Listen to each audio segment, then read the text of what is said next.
Hello everyone, welcome back to another episode of r/Malicious Compliance. In today's episode, HR tried to get rid of my dad right before he was able to get his pension.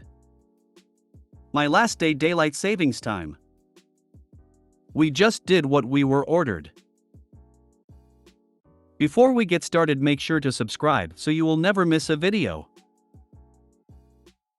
So let's get started. HR tried to get rid of my dad right before he was able to get his pension. My father worked for a Forbes 500 company since the 70s. Moved up the ranks as a software engineer and management, has patents for the company that saved it millions of dollars. He's almost to pension age and suddenly HR starts making his life miserable. He noticed this trend was happening to some of his coworkers when they were getting close to age 60 as well. HR lady calls him into the office and says that he was not punching in and out at the correct time. My father, an engineer, is very detail-oriented. He knew that these were false accusations and asked HR to prove it. They came back a week later and couldn't prove it. And he said, "Of course you can't. I have been driving the corporate carpool bus from a major city 40 miles away from the company for the last 15 years. I always have 16 witnesses on my clock in time and I haven't been late in 15 years. HR lady came back a week later and they said that they were going to fire him for letting people into the building without badging. He asked to see when and where he was letting someone into the building without badging.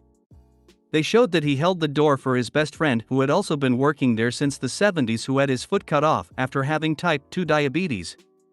He was in a wheelchair. Prior to this, my dad took the chief of security out for lunch and told him about how this company wanted him to leave before he got his pension, so he got some footage of his own. My dad said, "That is very interesting. You are going to fire me for holding the door for my best friend of 35 years after his foot was amputated and he was in a wheelchair? Fine, then I hope you fire the CEO and yourself as well." He then proceeded to show footage of the HR lady holding the door for his friend and the CEO holding the door for his friend. My father ended up staying there until he got his pension. Edit: I don't know his finances and he probably wouldn't have lost the whole pension, but there was a definite financial difference from being fired prior to reaching age 60 and making it to age 60. Edit 2: So this blew up so much that my brother, who didn't know I was on Reddit, texted me and said, "You are Reddit famous." That's a story about Dad. I knew this was you. Also, some of you are wondering why a software engineer would have to clock in and out. Well, he didn't.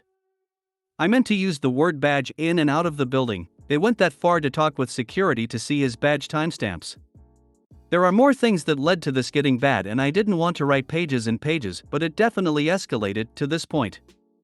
Lastly, for those of you that have been saying that my dad must have worked there as a child, this whole thing happened roughly 9 years ago. My father is 68 right now. If you want to know what company it was, this sentence is the most general hint I can give you, but it may drive people from that company to be mad at me. Final update: Dad quit that job a while ago and made his own company in his retirement. He has used his own money to patent a new invention that desalinates seawater and provides clean solar energy. He has patents for this in America, India, and China, and is looking for some capital to provide clean water and power to third world countries. If interested in helping him build his first power plant, please send me a message. I hope hordes of future employees learned of this, made sure their contracts had incredible immediate returns, and then abandoned the company and explained exactly why. Those who reward loyalty with treachery deserve what they get in return. European-style employment contracts are rare in the US. In most states, employees are employed at the will of the employer, and in others there are only minimal protections. Even giving 2 weeks' notice is usually only a customary courtesy. Not a surprise. My company had done similar things for years. They finally got caught and someone ended up suing for ageism. My company ended up settling, but part of the settlement was the entirety of the upper management of HR all had to be fired because they were the one who instituted that policy. 6 people let go, one of which was less than a year from their retirement and full benefits. The past 15 plus years have been a bit better. A lot of people were being fired at 59 and a half years of age. It's starting to be a common tactic. I had an opportunity to work for a Fortune 500 company. They offered lower pay, but they claimed you could get a pension, except they have a reputation for letting people go before they are fully vested. Noped right out of that offer. My last day daylight savings time. Daylight savings time can really goof up your time card. It was of course that time again, an extra hour, time clock already changed. We are told we work that hour and then when it comes around again we get out an hour early. Okay, I don't trust them, yet really have no choice. I found a better job, I do the right thing and put in a 2-week notice. The main manager, I call her MM, wasn't there. I put my notice into Mr. Big, the number 2. I'm told he'll tell MM since she's on vacation currently. I trust him to do his job, this is important later.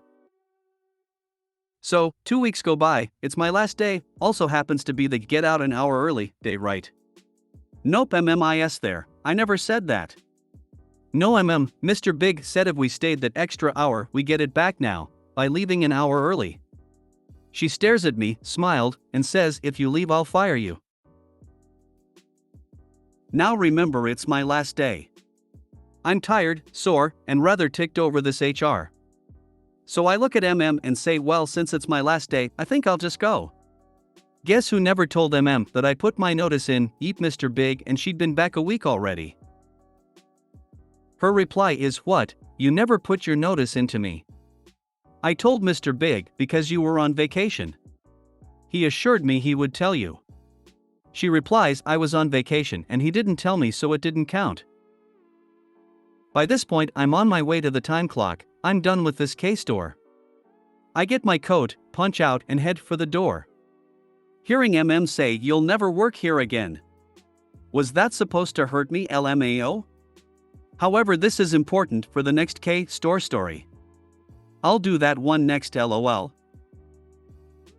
Again thank you for taking the time to read my story. You'll never work here again.